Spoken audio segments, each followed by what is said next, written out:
Welcome everybody to the third part of my Suicide Squad movie discussion. If you've seen my previous two videos, you know I am hyped as hell to watch these bunch of misfits trying to save the world while being bad guys at heart.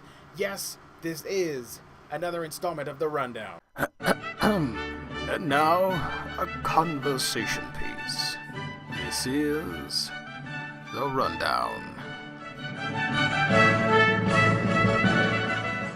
Welcome back everybody, I am your host Giovanni Menendez here at A Week in Geekdom, and if you've seen my previous two videos, then you're caught up, and I wanted to record a third one, or before the movie comes out. I wanted to talk a little bit about it some more, after having watched those two magnificent trailers, the first one featuring the Bohemian Rhapsody, and the second one with Ballroom Blitz. I think the Suicide Squad people are taking after the quirkiness of Guardians of the Galaxy in regards to the musicality and projection of fun from that movie, especially with that awesome mixtape album from the Guardians movie.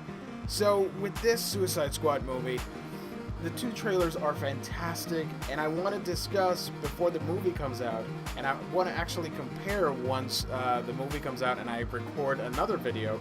I want to compare if these two trailers really spoiled too much, because we saw that unfortunately with Batman vs. Superman. There's no going about it. The movie was spoiled with so many trailers and TV spots. Warner Brothers was so hyped up about it. They were so preoccupied with this being a massive success that to some sarcastic fans out there, it was a bomb. I thought it was great. I loved it. I know it was not the perfect movie, but it was really fun. It was great. I really friggin' loved it.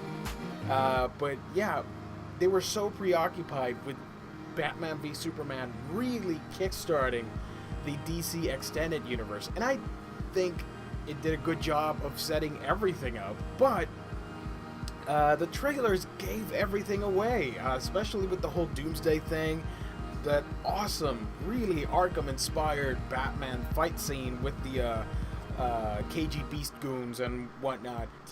So I'm really wondering if Suicide Squad is pulling the same strings. I don't think so, because we really do not know what the hell they're doing yet. We don't know who the bad guy is. It's not the Joker, because, well, technically they're all bad guys, but you know what I mean. They're after a common goal, and Joker just happens to be in between those goals. So Task Force X, or the Suicide Squad, is after somebody. They're trying to save the world from something we don't know yet. There are rumors about who it may be, who it may not be. There's even rumors that Lex Luthor might show up. Please don't let that happen. But, yeah, I think we're getting some of the more iconic scenes, and I don't mind that, because this movie really needs to grab your attention, because it is bad guys. Half of these characters, the mainstream world has not seen. I can attest to that. I have some friends who had no idea who some of these characters were, from Enchantress to Diablo to even Rick Flag. They just knew Joker and somewhat Harley Quinn. They didn't even know who Killer Croc is, not to mention Deadshot. But these trailers really need to establish and give you a really dynamic sense of why these characters are coming together. So I thought in that aspect, the trailers have been fantastic. Especially that first one with Bohemian Rhapsody. I absolutely love that trailer. It's one of the rare occasions where I just keep replaying the video. I normally do not keep watching trailers for movies, but this was the exception because it's really fun and really sets up what could be an awesome film. The DC universe really excels at its villains. It has some of the best villains all around, and that's what I want to get at. This movie really has a great task of setting up the whole DC universe, in my opinion, better than Batman v Superman, because we already knew who these guys were. We already knew about the Trinity. Yes, we had this amazing encounter between Batman and Superman, and then Wonder Woman was thrown into the mix, and then you got some cameos from Flash and Aquaman and Cyborg and nonsense. But this movie is really establishing that, hey, this is a world where all these C-listers that you've never heard of, they're important too, and they're awesome. They're great characters. And I think having a property like this is a real gamble, but I think it could pay off. One, you're establishing this great dynamic between bad guys. We all love to watch the bad guys. As much as we love the heroes, there wouldn't be any superheroes without villains. That much we know. And really, the DC Extended Universe has to rely on these great, amazing, epic villains. Where I'm gonna throw a little wrench into the whole Marvel thing. Marvel, on the other hand, has some really great villains as well. They've done, what, 12, 13 movies, and out of those, I can tell you the top 5 best Marvel movies. They are, in no particular order, Iron Man, number 1, Captain America the Winter Soldier, Guardians of the Galaxy, Ant-Man, and the first Avengers movie. The rest of the Marvel Cinematic Universe, well, aside from the Daredevil show, all their villains sucked. Whiplash, Malekith, AIM with that weird Mandarin twist that I hated, Yellow Jacket, Abomination, the list goes on. They were just okay. They were really one-dimensional. They beat them up, they won the fight, and that's it. Whereas with these guys in the Suicide Squad, they're already talking about making a sequel if it works out, and I'm pretty sure it'll work out because you sympathize with some of these characters. Deadshot, you know, and I think I talked about this on the other discussion video. Deadshot is a character that's really cool.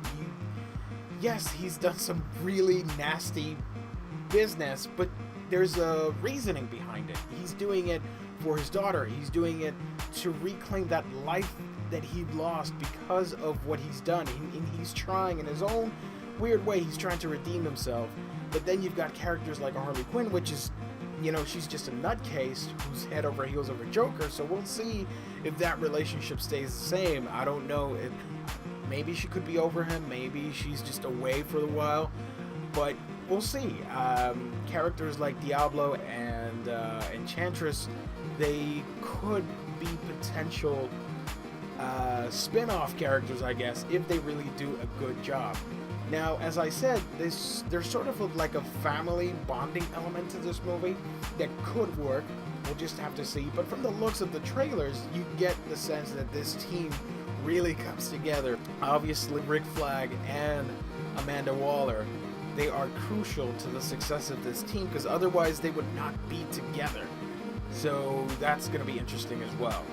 Now, with the second trailer, which aired at the 2016 MTV Movie Awards, we had that short version and then that long version, which I was a little, because, you know, it's like nearly 3 minutes. I was wondering, are we witnessing too much too soon? Maybe, but it looked fun as hell, so I will try and just forget about what I saw. So I only watched it like once, and just wait in anticipation for the actual movie in August. We're in April, near May, so yeah, just a couple more months of waiting, and I'm really excited about it. Last time I talked about the casting and what I thought about the actors, so I'm not going to go into detail about that. You can view my second and first Suicide Squad discussion videos.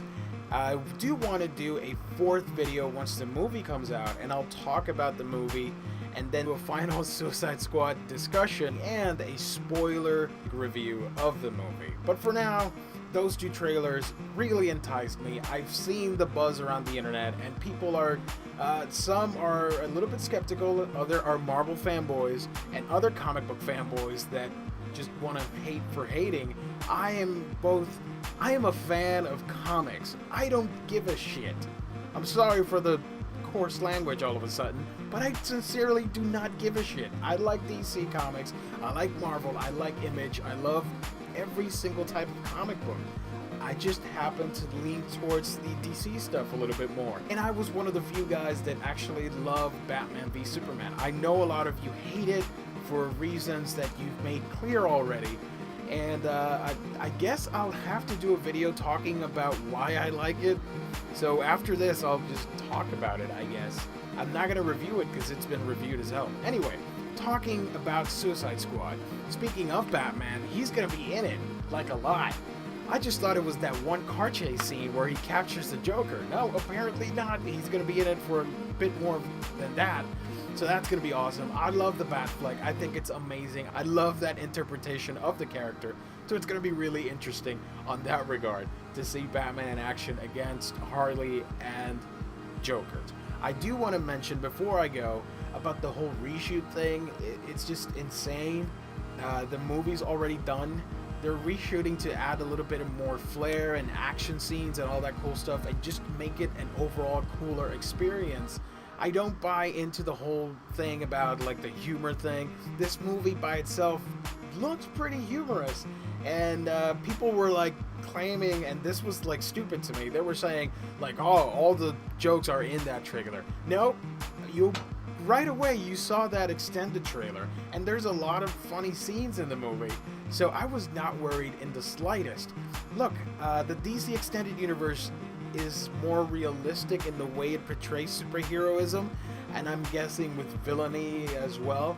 You saw that in Batman v Superman, where you dwell into the dynamics and the discussion of the morality of a superhero in today's modern society, you know, with stuff like alienism and racism and yada yada. So it's interesting to see where this movie goes. Obviously we're going to have that dilemma or that moral issue between what is really good and what is really bad. So yeah, I cannot talk more about it right now because we haven't seen it yet. So I can just fanboy a little bit and just geek out over two amazing trailers that I saw that I'm really excited for. As to what I'm thinking of, maybe the villain is magic based, or you know, that supernatural side. That'd be cool. I do know that supposedly the Dark Universe movie is in development hell. I hope it gets out of that because I really want to see a Justice League Dark movie, mostly for Zatanna. But Suicide Squad, it's gonna be awesome. I really think so. And if it's not, we'll laugh about it on our next discussion video after August when the movie comes out. So guys, that's it for now. I'll be back in August, but the videos will keep coming. I will post more videos. Do not worry. We Can Geek Them ain't going anywhere. So thank you everybody for tuning in. If you like this video and you want to comment below, please do so. Like and subscribe to A Week in Geekdom. I beseech you, please help us get to 1,000 subscribers. It seems crazy compared to other YouTubers who are wildly successful. I don't really care about them. I just want the channel to grow so we can nerd out about awesome, crazy shit. Thank you once again for tuning in. As always, you can follow me on your favorite social media platform, from Facebook, Twitter, Instagram, Tumblr, Periscope, and anywhere else in between. Just search for A Week in Geekdom on your social media app, and I promise you, I'll be there in some shape or form. Alright, that's it. I gotta go. I will catch you on the next video. Thank you for tuning in to another installment. You can keep the conversation going through your favorite social media platform. You can like and subscribe to our YouTube page, follow us on Twitter, like our fan page on Facebook, and favorite our pics on Instagram. You can also write to us for feedback, suggestions, and such via aweekingeekdom@gmail.com. Until next time. You know, I should have worn something Suicide Squad related. Zombies it is.